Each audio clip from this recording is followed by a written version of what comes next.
Describe Bob in one word. Awesome. Brilliant. Intelligent. Problem solver. Except he didn't do that good at it because I still have problems. A motivator. I'm laying up in my bed and it's 6 a.m. and we had been walking in the mornings and he comes up, or I hear him get up, so I kind of stumble out of my bed because I was sick, and I said, I sort of whispered into the hall, Dad, I'm not going to go to this morning. And then I climb back into bed so I can try and go back to sleep.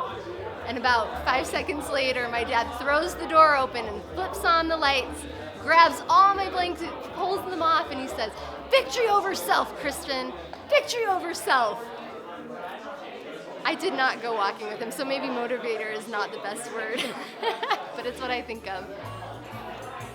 Intense, because he approaches everything with gusto and determination. Talented. A deep thinker. That's a hyphenated word. Can that count? Always had a big smile. I always remember his smile. We had great times with them in New York, and one of the fondest memories I have is cheese and crackers on Sunday afternoon. Bob is very intelligent, kind, and loving. I'm glad he's my brother.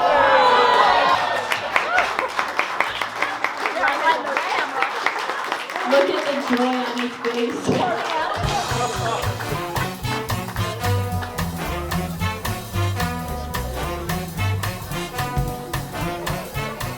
One word? Storyteller.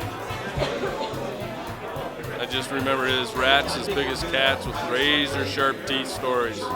He would tell us every time we got together, he'd make up another one.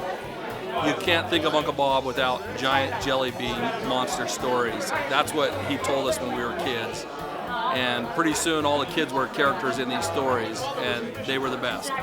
My son thinks it's the funniest thing and thinks his grandpa is so funny because he always calls him cotton-headed nitty muggins. So that's what I would describe Bob as, a cotton-headed nitty muggins.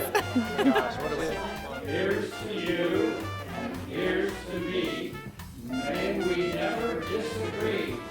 But if we do, here's to me. What about Bob? Bob's from Ann Arbor and hangs around the harbor. He is clever and he's witty. It's a shame he's not pretty, but he's not. Yeah, I don't know, it was stage fright or anxiety or what, but he stood up.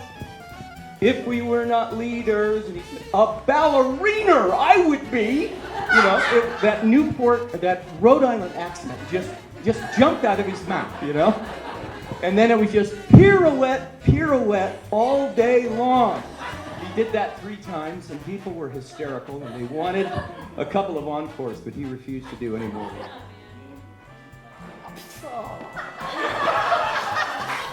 So, this is the gospel of baseball. And when you live in New York and you're in the mission field, the ward is your family. And I never knew Bob and Delta without Uncle Bob and Aunt Delta. We know this will probably never make your head, but we just don't want it to go in the trash.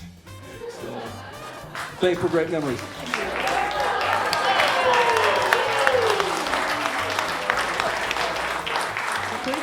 My brother Ryan was really sad that he wasn't able to make it out here tonight.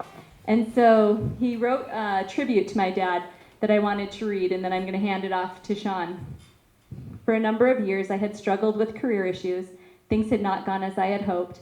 Things had improved somewhat since moving to Louisville, but only a little. Last summer, I was visiting my parents when Dad told me that he had a lot of thoughts about me, but one of them he was sure came from God. I asked what it was, and he said, "It is time for Ryan's agony to end." I was floored by this and moved to tears, and I think it is exactly what I needed to hear. Since then, I've been taking very deliberate steps to choose to end my agony no matter what my career situation. As a result, my life has transformed once again. To me, this is the greatest lesson my dad has had to offer me. I'm trying to learn the tools of transformation and to apply them in as many different domains as my father does. I find that when I do, it brings me joy and makes the world a better place. Thank you, Dad, for this gift I'm learning from you. I would say the word that I would describe Bob with is change. He has studied change, learned to change, applied change, taught us all to change his whole life. And so that's just the first word that comes to my mind. I think Bob is visionary. He's a person who has created a lot of things, particularly experiences for people that didn't exist before and that would not have happened without him. And I think they were built upon literally a kind of vision that of his prayer, his contemplation, his observation of people, the need for what he would call deep change.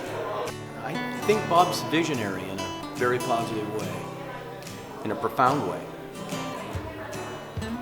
Transformative, because he has made a life out of looking at situations and saying, how can I help transform it to create a better outcome for the world, for the individuals, for the organization, for the person.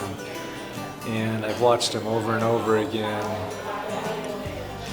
see things that others don't see and ask a question or do an exercise or do something that shifts a whole group in a way that's quite remarkable, that betters the situation.